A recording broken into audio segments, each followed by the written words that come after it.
اعوذ باللہ من الشیطان الرجیم، بسم اللہ الرحمن الرحیم۔ تمام تعریفیں اس خدائے بزرگ و برتر کے نام جس کے قبضہ قدرت میں کائنات کا ہر نظام ہے، اور درود و سلام ہو محمد و آل محمد پر۔ اللہم صلی علی محمد و آل محمد۔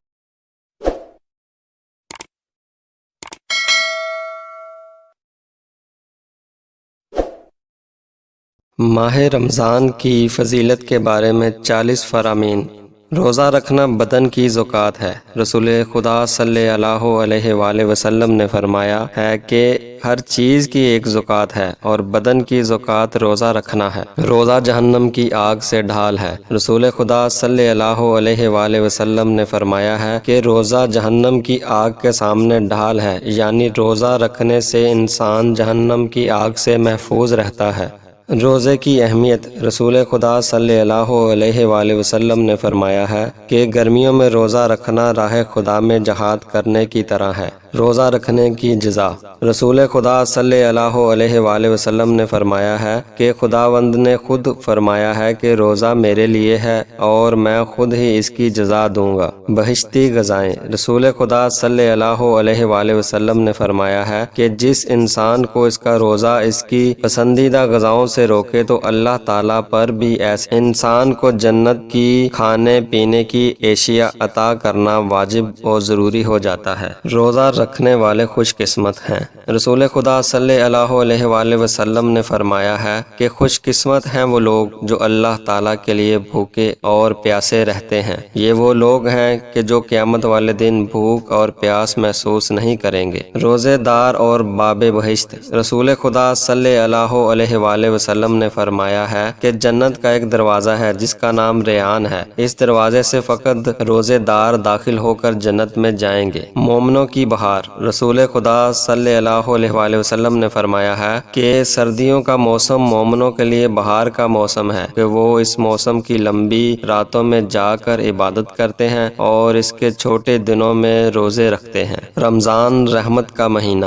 رسول خدا صلی اللہ علیہ وآلہ وسلم نے فرمایا ہے کہ رمضان ایسا مہینہ ہے کہ جس کا پہلا حصہ رحمت، درمیان والا حصہ مغفرت اور آخری حصہ جہنم کی آگ سے آزاد ہونا ہے۔ فضیلت ماہ مبارک رمضان۔ رسول خدا صلی اللہ علیہ وآلہ وسلم نے فرمایا ہے کہ آسمان کے دروازے رمضان کے مہینے کی پہلی رات کھولے جاتے ہیں اور یہ کھلے دروازے آخری رات تک بند نہیں ہوتے۔ اہمیت ماہ مبارک رمضان۔ رسول خدا صلی اللہ علیہ وآلہ وسلم نے فرمایا ہے کہ اگر انسان رمضان کے مہینے کی قدر و منزلت کو جان لیتا تو پھر تمنا کرتا کہ اے کاش سارا سال ہی رمضان کا مہینہ ہوتا۔ ارکان اسلام۔ امام باقر علیہ السلام نے فرمایا ہے کہ اسلام کے 5 ارکان ہیں: نماز، زکوٰۃ، حج، روزہ اور ولایت۔ روزہ رکھنے کا فلسفہ۔ امام صادق علیہ السلام نے فرمایا ہے کہ خداوند نے روزہ اس لیے واجب قرار دیا ہے تاکہ اس کے ذریعے سے غنی اور فقیر کے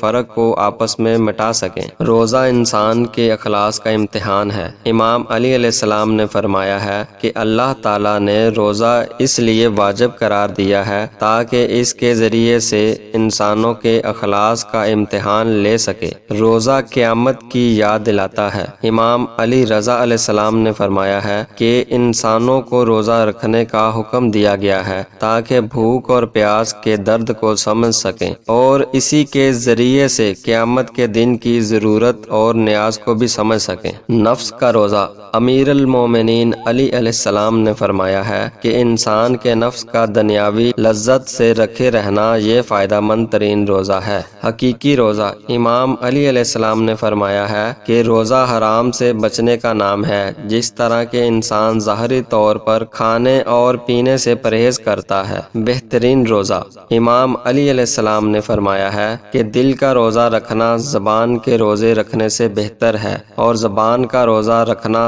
شکم یعنی پیٹ کے روزہ رکھنے سے بہتر ہے۔ آنکھ اور کان کا روزہ۔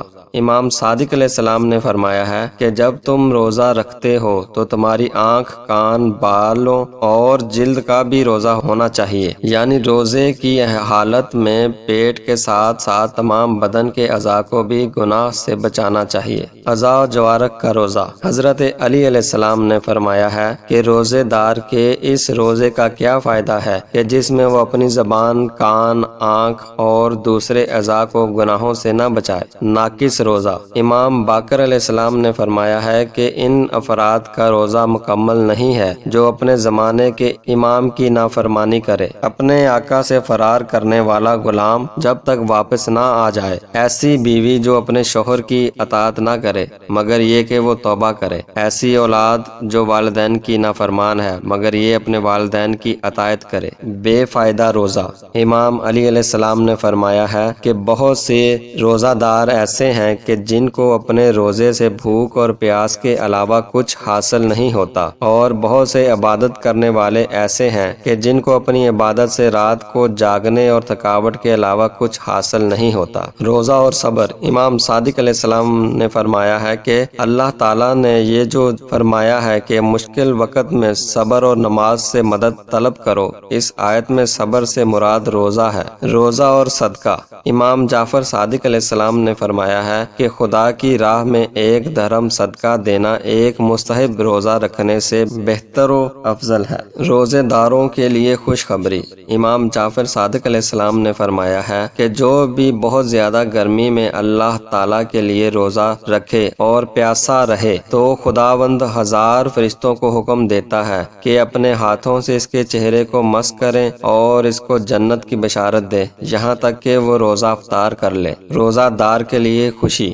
امام صادق علیہ السلام نے فرمایا ہے کہ روزے دار کے لیے 2 خوشیاں ہیں، افطار کے وقت، اللہ تعالیٰ سے ملاقات کے وقت، مرتے وقت اور قیامت والے دن۔ روزے داروں کی دعا۔ امام موسیٰ کاظم علیہ السلام نے فرمایا ہے کہ روزے دار انسان کی دعا افطار کے وقت قبول ہوتی ہے۔ مستحب روزہ۔ امام صادق علیہ السلام نے فرمایا ہے کہ جو بھی نیک کام انجام دے تو اس کو 10 گنا ثواب ملتا ہے کہ ان کاموں میں سے ہر مہینے میں 3 دن روزہ رکھنا ہے۔ ماہ رجب کا روزہ۔ امام موسیٰ کاظم علیہ السلام نے فرمایا ہے کہ رجب جنت کی ایک نہر کا نام ہے کہ وہ دودھ سے سفید اور شہد سے میٹھی ہے۔ جو بھی رجب کے مہینے میں ایک روزہ رکھے تو اللہ تعالیٰ اس شخص کو اس نہر سے سیراب کرے گا۔ ماہ شعبان کا روزہ۔ امام جعفر صادق علیہ السلام نے فرمایا ہے کہ جو بھی شعبان کے مہینے کے آخری 3 دن روزہ رکھے اور اس کو ماہ رمضان کے ساتھ ملا دے تو خداوند اس کے لیے مسلسل 2 مہینے روزہ رکھنے کا ثواب لکھے گا۔ افطاری دینا۔